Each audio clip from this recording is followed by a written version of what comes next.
little munchkin can ball.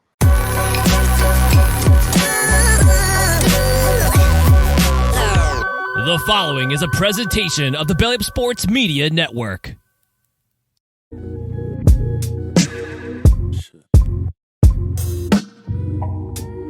me take it away.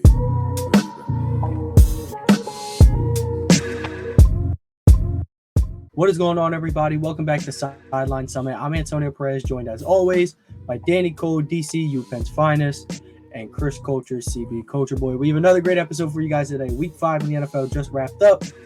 Week 6 is already going to be upon us. This is coming out on Wednesday, recording Tuesday night, as we always do. But basically, the NFL starts tomorrow. So, you know, the weeks are going by fast. But, of course, Week 5 was a banger. We're going to talk about all of our favorite games from Week 5, recap them. We're also going to preview Week 6. But before we get into any of that, Summits and Plummets always comes first. And while Danny usually starts it, I have to get these double summits off my chest. I just covered the upset of the year in college soccer. Unranked, 1-win, now 2-win. Temple University beat number 10 Syracuse 2-1. Let me tell you about this banger real quick. Hold up. Wait. Temple scored for perspective. This is like the Browns 0-16 beating the Patriots undefeated. Well, let's put it like a good rebuilding, like a rebuilding team that knows what they're doing. Freddie Kitchens Browns. So the Magic. Yeah, the Magic, right? So Temple is basically made up of basically freshmen, sophomores. They're young, they're rebuilding. They go into number 10 Syracuse at their crib, by the way, and they score in the first half. So they go up 1-0 heading into the half. They come out. Syracuse scores with like 3 minutes left in the game, and it's kind of like, damn. It's like, yeah, you get out of there with a tie, but you was like this close to the upset. And then, bam, under 2 minutes to go, Felix Ewald, who's been having a crazy last couple games, he sprinted up the field. Him and the defender Rocco, they play like a two-man game. They score with like 90 seconds left, and then they keep Syracuse at it, bro. Syracuse is the reigning champ. Like, bro, this game's crazy. You said, "Is this the dagger?" Yeah, basically. And it was the dagger. Yeah, it was the dagger. Now I had 2 summits, but I'll let somebody else go first before I give my second. Yeah, I'm gonna start it off with the summit.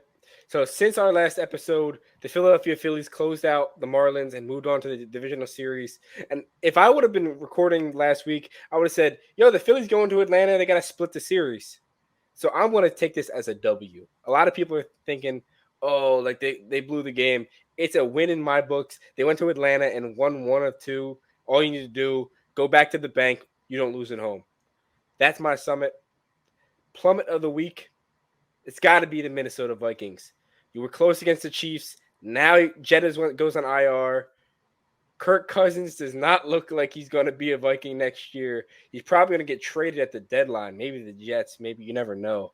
And damn, the Vikings look like they're going to implode very, very soon. Caleb Williams, you are a Minnesota Viking. Yeah, it could happen. I wouldn't be mad at it. Yeah, it's not a mess over in Minnesota. I wouldn't say that. Like, they still have all their picks and stuff, but I'm not saying it's a dumpster fire. I'm just saying, no. On the field, the performance is not what it was expected. Mm-hmm. I didn't really see the Vikings competing to win this division. I thought it was between the Packers and the Lions the whole time. But damn, I didn't think the Vikings were this bad. Especially they look good against the Eagles. They looked okay. Everybody looks good against the Eagles, as it seems to be. But Chris, Summit, Plummet. Well, my summit is Aces won. I just love watching good basketball, you know. And then, well, that's part of my summit. I had a half summit. Other half summit is NBA basketball is back to an extent. Preseason basketball. I'm sorry to report everybody, but Facundo Campazzo clears Luca. I fear Real Madrid over, Oh, yeah, hell over yeah. Mavericks today. Sorry, but yeah, just it was cool to see some basketball, WNBA, and seeing preseason. It was really cool. So, yeah, that's my summit. Yo, you hear LeBron's nickname for Puka Doncic? Oh, that's kind of cool. I hadn't heard that, but that is pretty good. Oh, I guess I get my plummet since I think it's my plummet. I'm sad the Ravens game got canceled. Week 5, they didn't play. It was so crazy that I was looking forward to a game. Just didn't even see one. The TV went out or power went out, something like that. So that was sad. Yeah, no, but my real plummet is the fact that the Ravens went back to their old ways in that game, and that was kind of sad to me. Just to see, like, it looked like a sputtering offense throwing those BS routes again. It was back to the old same stuff. So I was a little sad about that. So that's my plummet. What do you mean throwing the BS routes? Lamar looked fine. The receivers looked like they were like some McDonald's workers, dude. Like That they jump might have been ball was better off. atrocious. They might have been better with Jalen Rager out on the field. And I stand by my statement. We should have went after D-Hop harder and not OBJ, but we move. OBJ's just for the aesthetics. Literally, he's for the on-field drip. He's Lamar's friend. That's why. Besties for the resties. Thanks a lot, Lamar. But Danny, did you give a plummet? Yeah, Plummet was the Vikings. The Summit was the Oh Philadelphia yeah. Phillies. Oh, so I have to I'll give. double down. This man will carry us to victory tomorrow night. Hope so. But my guess I'll say Summit. The Eagles and Niners are so on wavelength to make it to the NFC Championship game. It's unreal. I'm gonna be honest. Like it's a Summit like from an Eagles fan standpoint, but I guess plummet from like an analysis standpoint. Why do I just allow myself to keep looking at the Cowboys, looking at this roster on paper?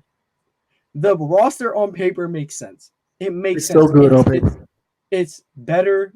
It's this roster is arguably better than everybody else in the league, and they're never it, man. They're never it. But I guess number actually, 4. I don't know. I can lead us into the start of our Week 5 recap. Danny said he had a request to talk about the Cowboys. Because I want to talk about Brock, but if you want to talk about the Cowboys, then. Yeah, so the request was talk about the 49ers beating down Dak Prescott and the Cowboys. Dak Prescott, it might be soon the days are numbered in Dallas. That's what I'll say. This dude looks like a dude who kind of relied on Kellen Moore to kind of call the shots. And Mike McCarthy, I don't think you have the play calling prowess to be able to bounce back and become beneficial to the Cowboys in this day and age. He's going to be on the hot seat very soon when the Cowboys have to go through this stretch where they play the Eagles, they play a couple teams in the NFC West, they play a couple teams that are going to give them a run for their money, and they're going to lose. The Cowboys are not going to be able to beat these teams when they have Dak Prescott and they have players that are just underperforming. The Tony Pollard of old, when they was 1-2 punch with Zeke, yeah, I don't know what happened to him. He's not there anymore. That line since is that the same. Since that injury to him, he's not the same. And he's not the same, but yeah. Since the injury to his ankle, he looks different, and I feel bad because I really, really liked him coming out of Memphis. And this Cowboys team, they picked up Brandon Cooks to be their savior. 31-year-old Brandon Cooks? I don't like it. I don't know. He might be 28, 29. I don't know what he is. But nonetheless, this team is going to go down. And I see them spiraling out of control. Remember everyone a couple weeks ago, the Cowboys are going to the Super Bowl. They beat the Patriots 38-3. What about now? How do you respond? How will you act? Yeah, I mean, you basically put all my words into you know, into real action. Chris, did you have anything to say about the Cowboys and the Niners before I get on this Brock Purdy? I want to give my Stephen A. Smith laugh. I want to do it so bad, but I'm not going to. I actually, I don't know. I kind of feel bad for Dak because, I mean, I'm a big Dak hater too, for sure. I am. But I think it's the offense as well. He just looks like a game manager. He looks like a backup quarterback. He looks like a guy that you don't want him to make certain throws, and it's like he's your guy. Like, and so it's just weird to see how the offense flows. I think Tony Pollard not running the balls as effective is hurting them as well a lot. It's hurting them a lot. But I don't know, for Dak, even still, like, it was some third downs, like 3rd and 7. He throws like a 4-yard out. I'm like, this is what you do. You have a backup quarterback in. Like, this is your guy. Like, why are you running these type of plays? I don't know. And then the weird part was hearing Jerry Jones when the reporter asked he thinks he gets CeeDee Lamb involved more. He kind of said no, but he kind of like backed it up. We need to get everybody involved more. But it's like, I mean, I know it's contract time, but if he's your best wideout, like everybody thinks he is, and we think he is, we should probably try to give him the ball more. I don't know. So it was just awkward. It was cool to see the 49ers dominate because, I mean, Cowboys, no matter what I'm saying about them right now, they're a solid team regardless. Even if they don't get expectations that we think they will, but the 49ers just dominated. And Brock Purdy's looked A1. All the things I said last year, I'm coming to say I was wrong. I thought he was very mid. I thought he was a game manager. I was wrong. I mean, he still manages the game, but he does it in an effective way. Like, he's not just out there hoping for Debo and McCaffrey and Kittle to save him. He's actually making plays and making throws down the field. So, yeah, that's all I got to say about it. Yeah, so, yeah, I basically agree with everything you had to say and what Danny had to say, specifically about the Cowboys and the Niners. One thing I will say about the Cowboys, because, Danny kind of carried all that. I dare Jerry Jones to not pay CeeDee Lamb. I dare him because if he does not, they'll be a bad team because Michael Gallup will be your wide receiver 1 and you'll be a bad football team. So when you are asked, do you need to get CeeDee Lamb the ball more, your answer should be yes. And that's not a bad thing. Like, answering yes was probably the better answer. I know he tried to take the highway, be like, oh, everybody needs to get the ball more. No, not everyone needs to get the ball more. Michael Gallup, Brandon Cooks don't need to get the ball more. No, just keep feeding CeeDee Lamb. It's a good recipe. But about Brock Purdy, yeah, last year, even like up until training camp this year, I was just big on like, well, anybody can play back there, and I was like, he doesn't put the ball in harm's way, but he's not taking the top off of a defense. And that's where I've kind of shifted. I think I've shifted from that standpoint because Brock Purdy is not only like a top 5 MVP candidate right now, it is clear as day that he's the best quarterback the Niners have had since Kaepernick. Yeah. And all the offensive weapons are better than that team. The defense is better than that team. This is just the best iteration of the 49ers that I can remember, probably since the 1994 team where Deion won Defensive Player of the Year. Steve Young got his first Super Bowl MVP. Well, his first and only, but, got the monkey off his back. And, Jerry Rice was there. So what Brock is doing now is he's making plays out of structure. His pocket presence is like night and day from last year, in my opinion. And on top of all this, Brandon Ayuk has become the wide receiver 1 of this team. He's always had a better skill set. He's always had the better receiver skill set. Mm-hmm. He's just not like the Debo after the catch. Yeah, but one thing I will say that I think Ayuk, and this goes into the skill set, Ayuk is always open. And now, what I mean by open is that like he's a really good zone beating wide receiver, and he's a good man beater wide receiver, but he can find a spot between a safety and a linebacker, and where Brock's game has elevated, his touch on these throws in between linebackers and safeties or corner and safeties, night and day from last year. This kid looks so much better. And I felt this for the longest time. As an Eagles fan, I should be defending this kid because my quarterback goes through the same stuff. my quarterback always has to go against it's the team allegations. But nonetheless, Brock's earned my respect. I don't know if y'all wanted to move on to a different game other than Cowboys Niners. A little side segment. I'm going to call it a game myself. If CD Lamb were to leave the Dallas Cowboys, what are your top 3 landing segments? Top 3 landing spots for CD Lamb. I think it's going to be a good TikTok segment for us. I'm not going to lie. Top 3 landing spots for CD Lamb. I'll go first. I would love for him to team up with Kyler Murray when Kyler gets out and the Cardinals get the number 1 overall pick to Caleb Williams. CD and Kyler linking back up like college. Good luck. Where? You said a landing spot, not a landing person. Just teaming up. I think any team that wants Kyler, dude. Dude, okay. So now the game is give me 3 landing spots for Kyler. I like the Atlanta Falcons.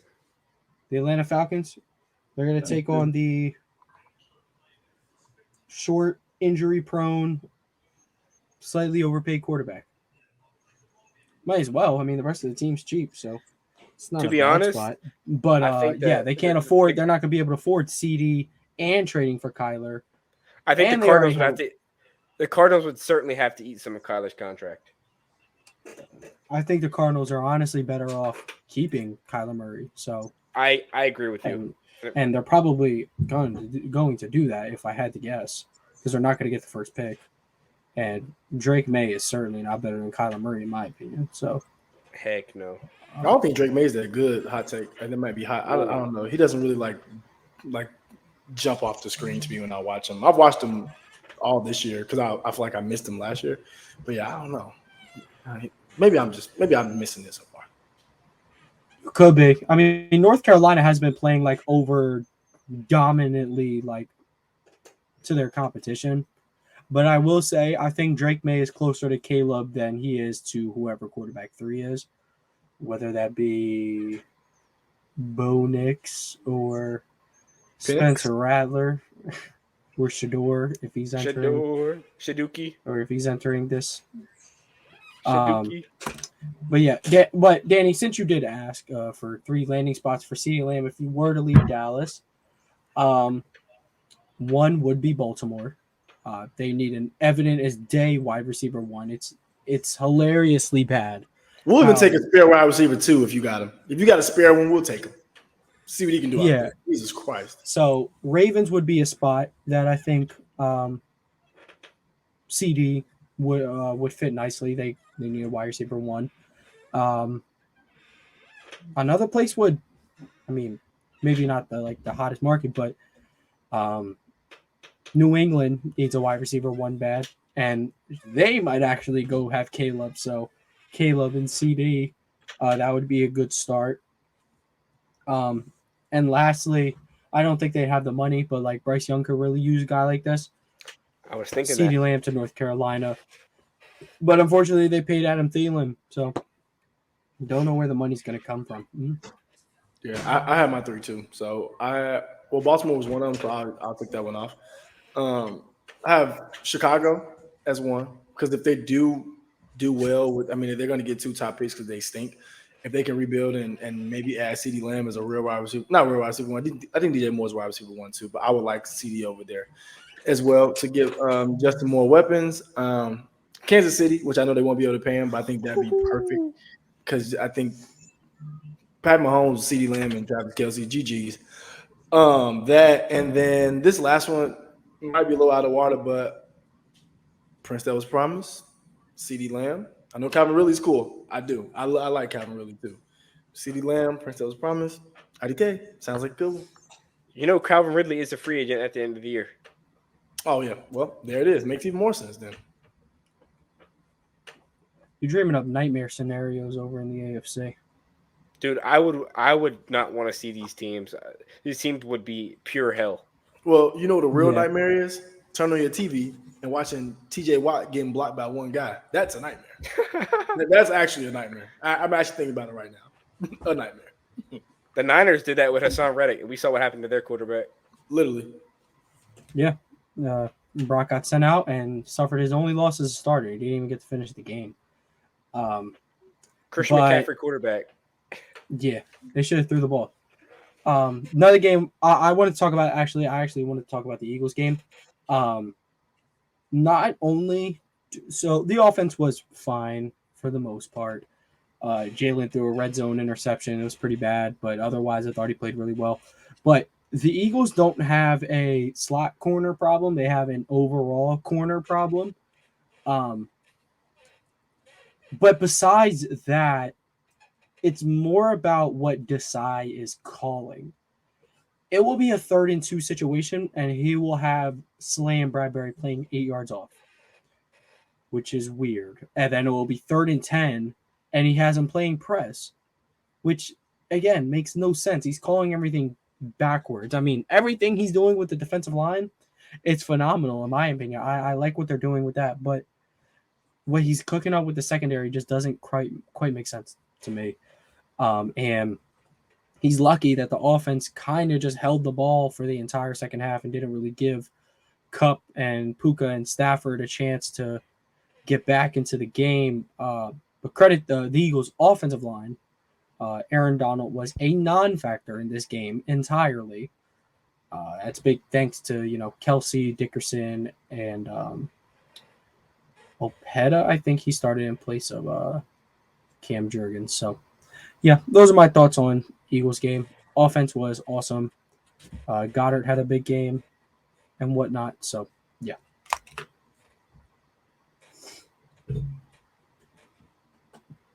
I'm with you on that. I liked it. I think I don't know. It's hard for me to judge the Eagles just off the strength of just how good that defensive line is. Like the Philadelphia Bulldogs are insane, and like even when the offense isn't playing great, or even with the corner issue, because trust me, I know about corner issues. I know your defensive line on the Eagles makes up for it. So I think even still, we having that problem, you still have a chance. On the outside, like I think for example, the Ravens line is solid, but not solid enough to make up for whatever they're doing out there in cornerback land on the Ravens. So I feel that too. But I did respect Temple legend Rocky Sin right now. He's the only one who actually knows who he's guarding. I think when they're in man coverage, I think he might be on him and Roquan, and Kyle Hampton's out there doing something. I don't know what, but something doing something out there. You know what? You know why Marlon got cooked this weekend? It's because he decided to wear that high sock and then long jersey. That's so bro. He looked fresh. He looked like fresh out of the 70s, bro. That was horrible. I hate when he does that, dude. And he's playing on half a hamstring, I feel like, or half a foot. But that was bad. And I agree. I blame it all off on the on-field drip, to be honest with you. But yeah, I think can I bring up a game I want to talk about? Yeah, bro, go ahead. It's all you. Well, yeah, more about Danny, I know you're gonna be involved in this somehow. But I want to talk Ravens Steelers, like outside of all the initial reaction. I don't know. It's only so much I can take watching like primetime sports talk, because it just shows that they don't watch the games. Like I watched sports analysts say that Lamar had to be better. Now I'm with you. That red zone pass to Odell Beckham, if it was 2016, maybe. But today, 2023, of course not. That was horrible. But outside of that, bro, he can't throw it and go catch it himself. So I feel like at the same time, we're still dealing with the same issues. OBJ's fake hurt again after just coming back.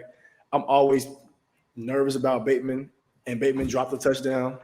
Zay's a rookie. He's going to have some mistakes, but he dropped some big passes too. So I think it was just a very winnable game. And even still, if Lamar wouldn't have turned over at the end, it was pretty much over, but still had a chance to come down and make something happen. So I think that really bothered me. And this is one thing I hate about Harbaugh and Lamar. They agree on going for these fourth downs so much, and they're wrong so much. You have the best kicker in the NFL, maybe NFL history. I could be dragging some of a fan, but maybe NFL history, and you don't go out there and get 3 points when you can. It's not like you have the Dolphins offense and you throw it downfield to Tyreek Hill. Like sometimes we struggle to get points to the team. So I hate those decisions, and I hate that they happen so often, dude. Like they always do that, and it always seems to come back and hurt. So I think that was good for the Ravens to have. And then on the Steelers side, same thing I've been saying every time. TJ Watt's unreal person. When he plays the Ravens, he's even more unreal. And he just proved that. He literally shut the game down at the end. Sack, fumble, everything, doing everything. Him and Smitty. Highsmith, those two. They were literally Alex Highsmith. Was that his literally, name? yeah, Alex. I was going to get him mixed up with Haywood Highsmith from the His Heat. entire name is Highsmith. We don't run that Smitty stuff around here. Yeah, We don't do HS. that. We're talking about HS, Danny. Not on my rant. No, but yeah, the Steelers defense is really good. Pickett to Pickens. Danny, a wise man on the show once said that something about Kenny Pickett's quarterback rating when passing to George Pickens. And I saw it right before my eyes on Sunday. So, yeah, shout out to Steelers for a good win. I hope that taught Harbaugh and Lamar Jackson to take 3 points. I'm off myself. Yeah, they could have used it. My biggest takeaway from this game, simply this. Zay Flowers is always open. He needs to work on his hands and concentration. That man will be an elite player in this league for years to come because separation ability is so great. That little munchkin can ball. Why do you call him a little munchkin? Because Isn't that what Peterson said? Yeah. Exactly. Oh, right. I got something for that little munchkin. And then Patrick Queen did all this. Oh, yeah, well, if I'm not on the sideline, you look like a Raven. I mean, Patrick Queen played okay. But if you don't go out there and say that, make somebody fumble. Do something. Yeah, and I think that's what the game came down to. The Steelers didn't turn the ball over. The Ravens did. Yep. And that's why the Steelers won. Yep. I think the Ravens defense played pretty good. Steelers defense played a little bit better. But like you said, just turnovers, you got to take care of the freaking ball. You just have to. When Joey Porter Jr. sunned Odell in the end zone and said, take care of your family, buddy. That's I'm not gonna actually lie. crazy. I retweeted it. I was about to quote tweet it and say, maybe so. Like, could you imagine, like, someone get the podcast equipment out, buddy? Someone's son telling you to go be a father to your son? Jeez. It's rough out here. Man. It's rough out here. That's brutal. But no, he's right, though. He's Odell 100% right. It's This over. may be fam. When Odell's you on that last fourth dance. ACL. This may be his last dance, dude. I don't understand. But it's just sad to see him be a shell of himself now, like from what we've seen in New York and stuff like that. Even in LA before he got hurt in the Super Bowl, he would look really good. Now it's just crazy. Dude, he looked crazy in camp. No, yeah. You know what it is, Danny? It's the videographer he has. He tricks you. That dude got the best cuts and best motion cap. He doesn't use cap cut. That dude got something different because he tricked me every time. I'm like, ooh, OBJ looks great. I'll go out there. He can't separate from me. He got Key Vandaway. That's like our high school football dude in the county. He do the craziest tapes. But I'm convinced if you ever get your game done by him, you're gonna have a bad game, like 100%. But he do his thing though. He do his thing. We can move on to previewing week 6, which is majority like the bulk of every episode, which is us talking about the next week. So week 6 in the NFL. Let's Danny, get what kicked game? off with Thursday go ahead. night football. It's a must. Let's talk about it. Chiefs Broncos. As you know, if you watch the NFL the last 3 years, the Chiefs have had a chokehold on the Denver Broncos, and I don't think this is changing anytime soon. Last 8 years. They haven't lost to them in 8 years. There you go. 16 straight games they have beat them. This is not a rivalry anymore. This is a straight up, I'm going to sun you, and I'm going to take advantage of you for 2.5, 3 hours on a Thursday night. The Chiefs are going to come into, is it Arrowhead or is it away? It's at Arrowhead. It's at Arrowhead. Yeah. Yeah, good luck, Broncos. Sean Payton, you're probably going to be in the hot seat soon. Yeah, I agree. This of all the games for the Broncos to have a get-right game, it was against the Jets. They didn't do it. And the Chiefs they're certainly not a get-right game. I'll tell you that. And I can't blame Russ, dude. I can't blame Russ. He's playing good. Yeah, and that was the thing last year was like, oh, well, if Russ scored this amount of points, then the defense had it locked down. Well, now you look at it this year, all these injuries going on or whatever, and basically what I'm building off you said, Russ can play good and this team can be bad. Like, Russ being fixed was not the end-all be-all of these teams' problems. Russ yeah, has I agree. 1,200 yards, 11 touchdowns, and 2 interceptions. You know whose stats are very similar to that people are praising? Brock Purdy. Russell Wilson needs his respect because he's doing his best to lead this team. This team's is not built to win. Yeah, I definitely agree. I'm taking Chiefs by 10 plus. yeah, their line's 10.5. But I'll just pick the over. Chiefs by over 10.5. But that's not gonna be probably the parlay. Just figured I would add it. Chris, any words on the Thursday night, or you just want to pick a different game to talk about? I mean, whatever. for Thursday, I don't know. I think what Danny said was really similar to how I was feeling. Russell's been playing solid. I can't even blame it on him. I don't know what's going on over there. But I don't want to see Sean Payton do well because he was doing a lot of hating on Nathaniel Hackett for him to have a really stink fest of a team right now. So he deserves nothing good. And watching what just watching the meltdowns that the Broncos have. I don't know. Maybe Nathaniel Hackett. I mean, maybe not. Maybe Sean Payton was supposed to be the person to help that. I don't know. It's a lot of late game stuff too. If you look, like it's a couple late game like mess ups and stuff like that has caused them to lose. And I mean, a lot of that comes from coach. I mean, of course, the players got to do what they got to do, but I mean, coaches got to do what they got to do too. So I don't know. I look forward to the Chiefs winning by double digits. I think they'll win by 2 touchdowns for sure.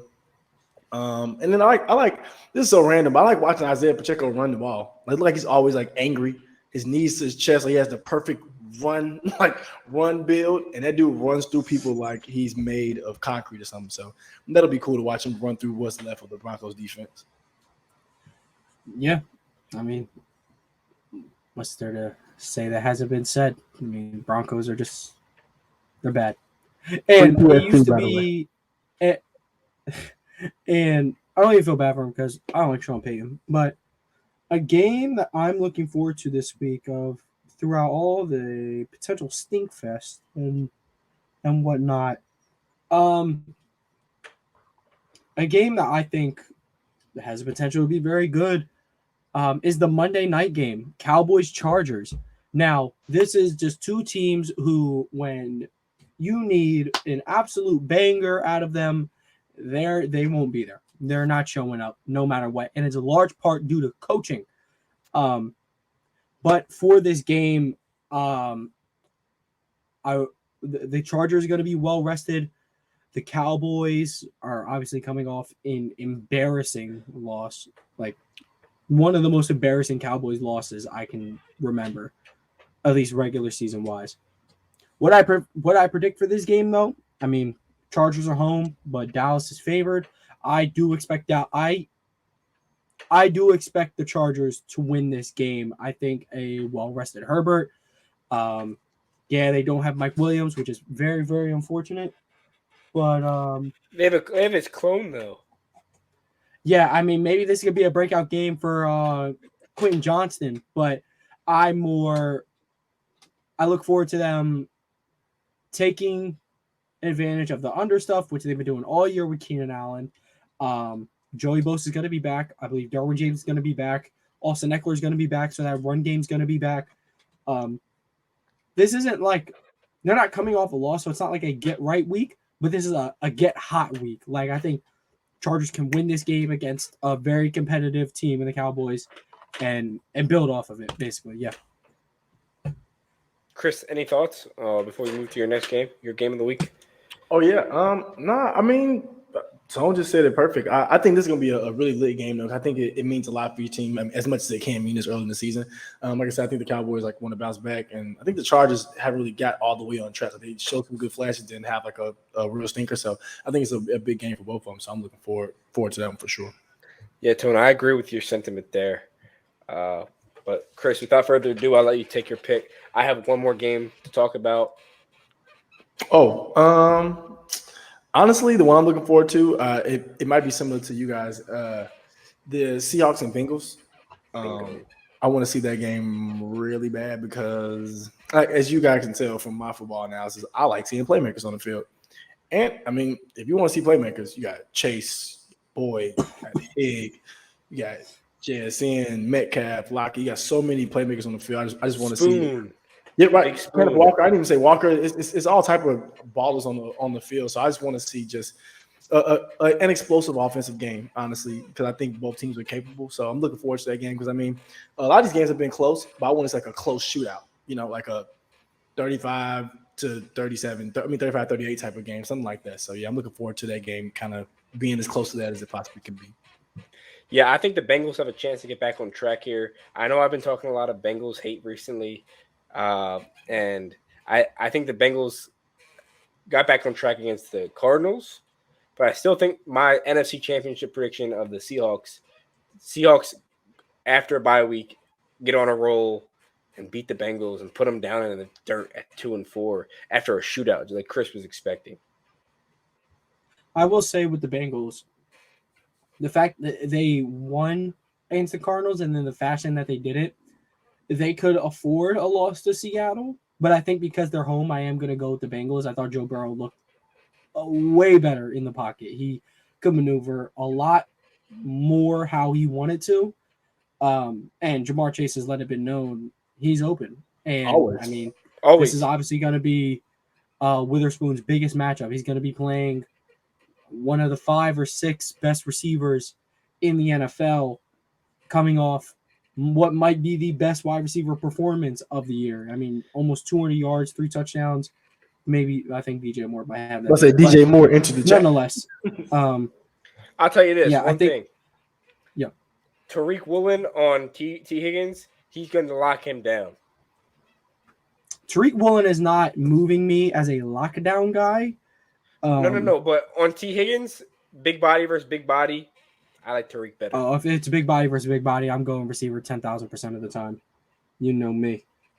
But yeah, I think the Bengals will win. They'll be at 3-3, and honestly, they're right back in the race to win the North. The Ravens just aren't playing up to the standards that I thought they'd be at this moment. So I mean, anything's possible.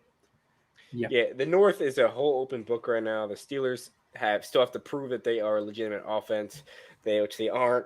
Not with Matt Canada. Prove you are a mediocre offense at least. Prove that you are one of the offenses of all time. Have actual proof you're an NFL offense.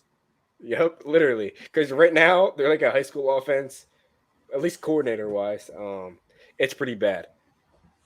I had my game of the week that I really want to talk about, and I think it's going to be the biggest upset that none of you guys are expecting. I think the Cleveland Browns will beat the San Francisco 49ers. And you got to hear me out because I don't think many people want to hear this. The Niners are coming off probably their best performance of the year, beating the Cowboys. But the one thing that the Niners haven't played this year is a phenomenal D-line. And I think the Browns have a top 10 defense in the NFL. Jim Schwartz has done magic and wonders with this defense. If Deshaun Watson can just do anything, man, he gets to put up 15 points, I think. If he puts up 15 points, it might win them the game. You don't have to do much when the Browns defense is the way they are. I think they can lock down the Niners offense, and they're going to make Purdy lose his first game. If so, Watson is still questionable with a right shoulder. That kind of wouldn't sway my decision anyway. I think I think the Niners offense, while may get slowed down by the Browns defense, will be able to generate more, move the wheels more than the Browns offense against the Niners defense, because the Niners defense is up there with the Browns defense, if not better, and then the Niners offense is leaps and bounds better than the Browns offense. So I agree. Yeah, but if Watson isn't ready to go, then Temple legend PJ Walker is going to play. What's wrong with DTR? He stinks. That's what happened. So they're going to lean towards Temple legend PJ Walker, and if that happens, I might have to change my pick. But as of right now, I'm going with the Niners in that one. But PJ Walker's playing. We're going for the Browns. The Browns are only unlikable because of Watson, I promise. But if PJ Walker's at quarterback, I'll be there. Dude, the Browns' defense is a legit threat in the NFL. Oh, yeah. It's one of, if not the best defense in the NFL. Their offense probably could not score on Chester High right now. They stink. Chris, Steelers. The do y'all Steelers have any hold more games? the worst game, worst offense, really highly. There's a lot of stinker games this week. It's like So you want to talk about Patriots Raiders or you want to talk about Oh my Bills, god, Giants, that's so gross. Bills Giants, Texans Lions, Saints. Texans Saints. Lion- Are you joking? You think I'm watching Derek Carr? No, please. Get off my Panthers screen. Dolphins? Panthers one game Dolphins is so gross. One game that's intriguing is Commanders Falcons. Falcons coming off a last minute win against the Texans, and the Commanders have dropped to the arguably one of the worst teams in the NFL, and the Bears. Just put the camera on my player lock and put it on Bijan Robinson and let the game go. I'll watch it. Bijan, dude, when I tell you this, Bijan versus Sam Howell, just let them two ball. Sam Howell. Dude, Sam Howell, I believe there's some crazy stuff on last Thursday. I believe he dropped back like 58 straight pass attempts. He stinks. I'll be surprised. So, why is Bieniemy cooking up 58 straight pass attempts for Sam Howell? Because they can't run the ball. And it's hard. When you play from behind, you can't run the ball. So Brian Robinson and Terry McLaurin sold that Thursday night parlay for me, I'm afraid. If you Bro, can't he run wasn't even on the ball- field, dude. Like sometimes Terry McLaurin was out of packages at the end of the game. It was unreal to watch them trot receivers out there not named Terry McLaurin. Oh my goodness, that was unreal. If you can't Completely run the unserious ball team. against the Chicago Bears, you're so unserious, dude. Their D-line consists of people that you probably never heard of. Us three. Nah, they turned the season around, Trez. But see, it feels like they 12-5. did because they had two straight good offensive games, but they ended up losing that Denver game. So now you're still sitting at 1-4 when you should be 2-3 and like somewhat chance to make a wild card. But one more game I want to talk about before we get into hots and locks and then Summit savings is Ravens Titans, because while the Ravens, we have clear expectations for what we want the Ravens to be: AFC North champs, Super Bowl contenders, all this type of things, and they're not showing it consistently on a week-to-week basis. The Titans, however, we have zero expectations for. We have no clue what we're supposed to get out of the Titans.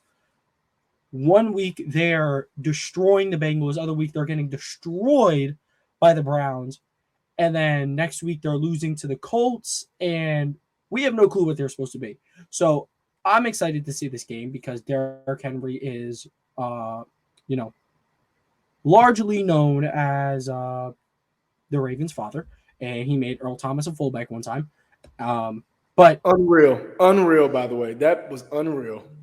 so basically, we're just looking at two wildly inconsistent teams, but I think this will be kind of the game to judge expectations for the rest of the season. If the Ravens can pull out a win, if their offense can look good, maybe like a 30 ball, then we're like, okay, then the Ravens are going to be okay. This is just growing pains. But if Titans win, then it's kind of like, okay, Ravens are a little unserious, and the Titans are maybe still looking to be competitive. Who knows? So that's just a game I found very, very interesting for this weekend. And that is our London game as well. Yeah, I'm with you. Dare I say, this is what I call a rivalry game. Remember the playoffs when they were stomping on the logo a couple years back before the game? And then the Ravens got their get back next year. Certainly It did. is a rivalry. This is more of a it's rivalry than like Eagles-Giants. Yeah. Eagles-Giants, the Giants just come to Lincoln Financial and get their ass kicked every year. Yeah, the last time the Giants, so in like the last decade or so, or like 7 years, whatever it is, the Giants like only win against the Eagles is 2 years ago. Jalen threw 3 interceptions, and despite all that, Jalen Reagor dropped 2 straight touchdowns. They literally could have won, but yeah. I think it's gonna. I don't think the Titans are a good football team. So if the Ravens lose, I'm gonna be really, really worried. Because I don't think the Titans are good. Quarterback play isn't great to me. Derrick Henry hasn't been who he has been. I mean, to Derrick Henry standards, of course. Don't believe in the receiving core at all. at all. I do like the Titans defense a little bit. I do. So I would like to see the Ravens offense move on them. I think the Titans have some athletes on their side of the ball, so it would be nice to see the Ravens offense kind of kicking the gear. But yeah, I think the Ravens should win this game, put up 30. I think we see a defensive touchdown from the Ravens this weekend. I mean this upcoming game. I think defensive touchdowns had because I think the defense has been playing so well, not giving up many points or yards. I think that turnover touchdown is coming. So looking forward to that. I like that. Well, we can move on to the hots and locks of the week. I think it only makes sense for me to kick it off. I already gave my hot take of the week that the Browns beat the 49ers. And I'm going to in on it already, but I think the Browns are the team that's kind of built to go pound for pound with the Niners outside of the Eagles. If the Browns offense can be what it is capable of, the defense is already what it is capable of. They might need a couple help with some defensive touchdown by Ward or Garrett or Clowney. Or not Clowney, this is Darius Smith. It could happen. And my lock of the week will go in a convincing fashion. The Lions over the Buccaneers. Seems pretty legit. That's like the most deceiving, like it looks good, like 3-1 versus 4-1. Oh, it looks awesome. No. It doesn't. I just wanted to say real quick before we move on to Chris. For hots and locks, Chris's hot take was wrong, but his lock was right. Danny went 2 for 2. He had Bears and then locked the Bengals.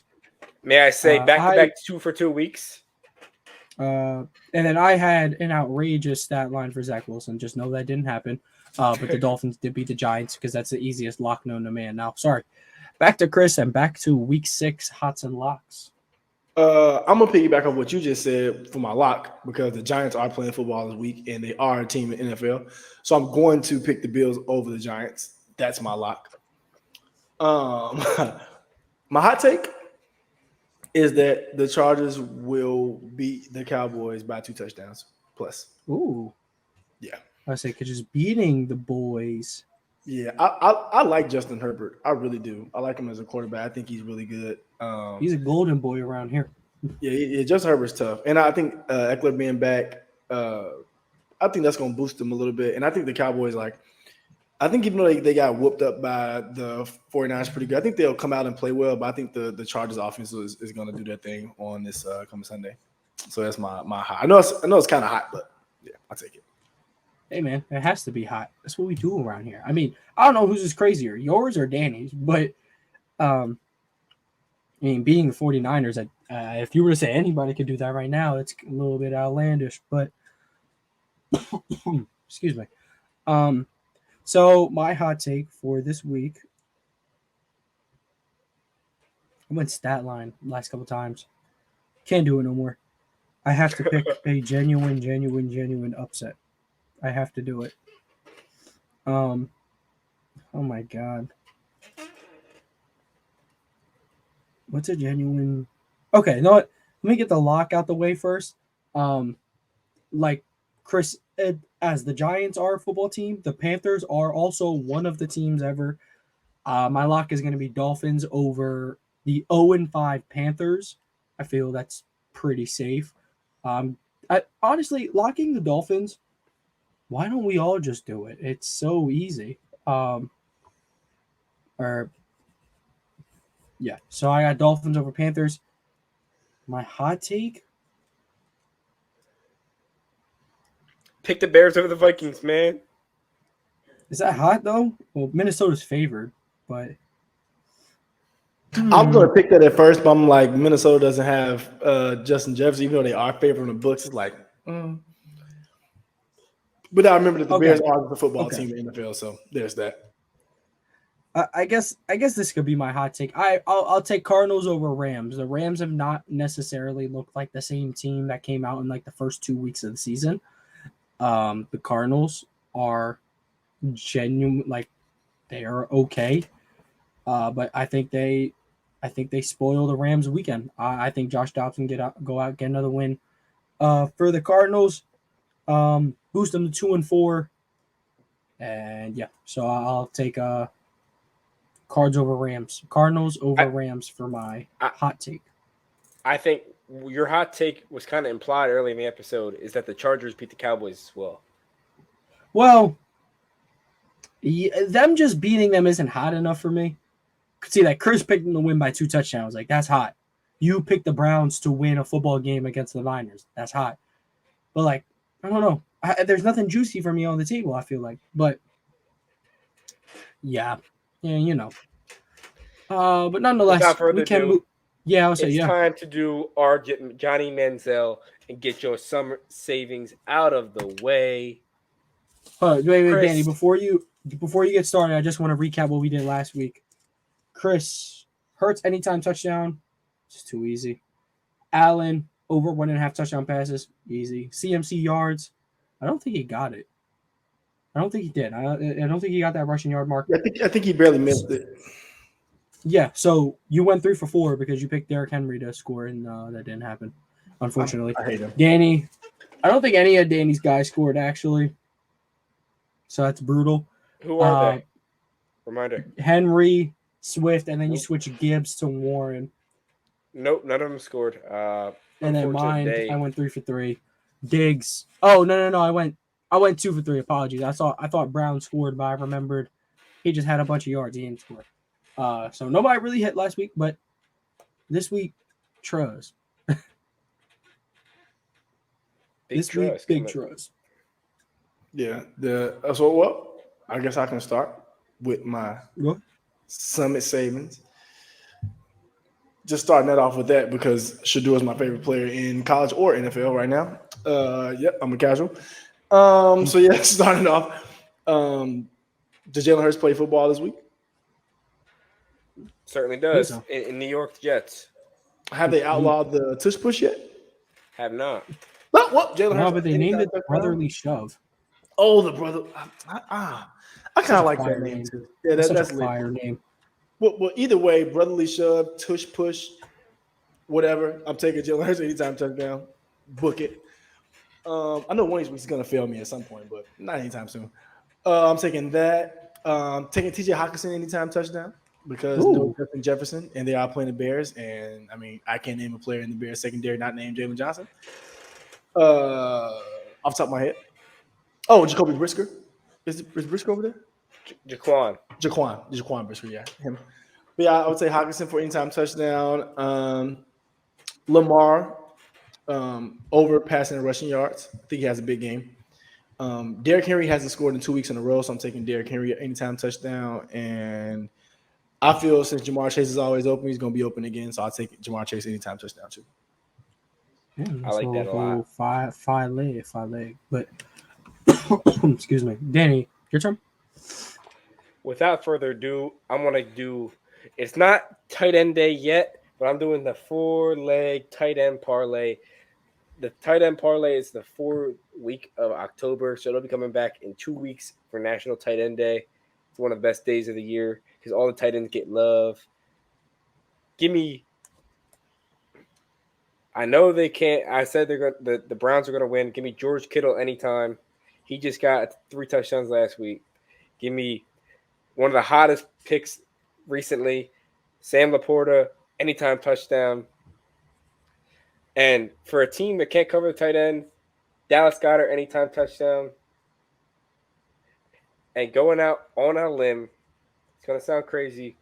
Actually, it's probably not crazy at all. Mark Andrews gets back on schedule, scored a touchdown against the Titans. Tight end, you. Yeah, I like that too. Especially that Mark tight end parlay makes it very, very easy. Crazy thing. Did y'all see the 4-leg parlay that all hit the first touchdown score? Unreal. Dude, it was $10 to like $160K. Yeah, that dude was in a time machine or something. There's no fucking way. There's no way. Dude, who bets Desmond Ridder first touchdown?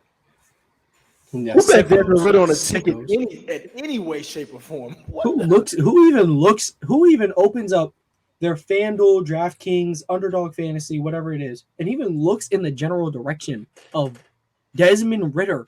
That's Of the unreal. Falcons, not named Bijan Robinson. Forget Desmond Ritter. Of the Falcons, not named Bijan. You put on your ticket, you are a madman. I'm taking Falcons defense to score before anybody besides Bijan. That should be the hot take of the week. I'm not that crazy. But it is my turn. And dude, I'm known for taking the easy way out, and I'm gonna do it again. Stephon Diggs has not let me down for 2 straight weeks. I'm going with Stephon Diggs again. Anytime touchdown. So I'm going Stephon Diggs, anytime touchdown. Tyreek Hill gets to play the Panthers this week. I'm gonna go Tyreek Hill, anytime touchdown. Christian McCaffrey is still alive and well. Christian McCaffrey, anytime touchdown. 14 straight games. Yeah, it's going to be 15. I want to add one more. Got to get a little spicy, I suppose. Raheem Mostert, 3 touchdowns. Oh. No, we come on now. Let's not get He is playing the Giants defense. Let's not get out of hand. Actually, we won't get spicy. We're going to welcome back someone who's very familiar to the end zone. I'm going to go Austin Eckler, anytime touchdown. He lives there. Fantasy God. So, let me jot that down real quick. Eckler, anytime. Yeah. So, to recap, Chris has Hurts, anytime touchdown. TJ Hockenson, anytime touchdown. Lamar Jackson over his combined pass and rush yards. Henry, anytime touchdown. And Jamar Chase, anytime touchdown. Danny has Kittle, Sam Laporta, Dallas Goedert, Mark Andrews, all to get in the end zone, really showing some appreciation to the tight ends. And then I have Diggs, Hill, Christian McCaffrey, Austin Eckler, all to score touchdowns. Seems simple enough, if you ask me. But with that being said, that is everything we got for you guys today. Thank you guys for tuning in. Make sure if you're on YouTube, make sure you like, subscribe. Head on over to the audio platform. Make sure you pre-download the episode. Leave a 5-star rating. If you're listening on audio platforms, come on over to YouTube. Make sure you like, subscribe. Anything to say before we get on out of here, fellas? No. Nope. Make sure you guys, keep showing love. We really appreciate it.